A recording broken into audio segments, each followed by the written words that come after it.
জশ্নে জুলুসের নানা আয়োজনে বিশ্ব মানবতার শান্তির দিশারি মহানবীকে স্মরণ করছে বাংলাদেশও। ঈদে মিলাদুন্নবীর বর্ণাঢ্য আয়োজনে বন্দরনগরী চট্টগ্রাম ও রাজধানী ঢাকায় ছিল মুসল্লিদের ঢল। পবিত্র এই দিনে তাদের প্রত্যাশা দূর হবে সব হানাহানি। গণ অভ্যুত্থান পরবর্তীতে নতুন বাংলাদেশ গড়ার প্রত্যয় ব্যক্ত করেন তারা। ঈদে মিলাদুন্নবী উপলক্ষে রাজধানীতে মাইজভান্ডার শরীফের উদ্যোগে আয়োজিত বিশাল র্যালি। মহানবী হজরত মুহাম্মদ সাল্লাল্লাহু আলাইহি সাল্লামের জন্ম ও মৃত্যুর পুণ্যময় এই দিনে র্যালিতে অংশ নেন হাজারো মানুষ। অংশগ্রহণকারীরা বলেন, দিনটি মুসলমানদের জন্য অত্যন্ত গুরুত্বপূর্ণ।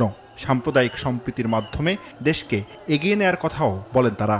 রাসূল পাক যা দিয়েছেন সবগুলো শান্তির বাণী।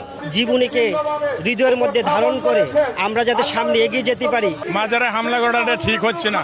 এদিকে রাজধানীর চাংখারপুলে মিলাদুন্নবী উপলক্ষে সেমিনার ও মিলাদ মাহফিলের আয়োজন করে আহলা দরবার শরীফ। সুন্নাতের নবীতে রয়েছে উম্মতের জন্য হেদায়েত, রহমত এবং বরকত। তাই আমাদের প্রতিটি কাজ সম্পাদনের পূর্বে নবীর সুন্নতকে হন্যে হয়ে খুঁজে নিতে হবে।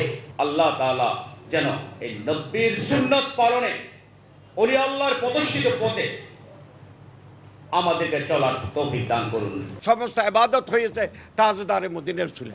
তো ওনাকে যদি আমরা ধরে রাখতে পারি, উম্মতে মুহাম্মদী হইতে পারি, আমাদের নাজাত হয়ে যাবে ইনশাআল্লাহ। চট্টগ্রামেও ছিল নানা আয়োজন। আঞ্জুমানে রহমানিয়া আহমদিয়া সুন্নিয়া ট্রাস্টের ব্যবস্থাপনায় বিশ্বের অন্যতম বড় জুলুসের নেতৃত্ব দেন আল্লামা সৈয়দ মোহাম্মদ সাবির শাহ।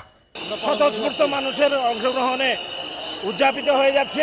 রাজশাহীতে আয়োজিত শোভাযাত্রাটি নগরীর রেলগেট, অলকার মোড়, জিরো পয়েন্ট সহ বিভিন্ন সড়ক প্রদক্ষিণ করে দরগাপাড়ায় অবস্থিত হযরত শাহ মখদুম রহমতুল্লাহ আলাইহের মাজারে গিয়ে শেষ হয়।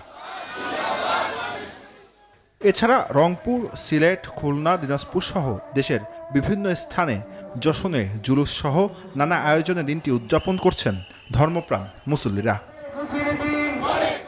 জুবায়ের সানি, নিউজ 24।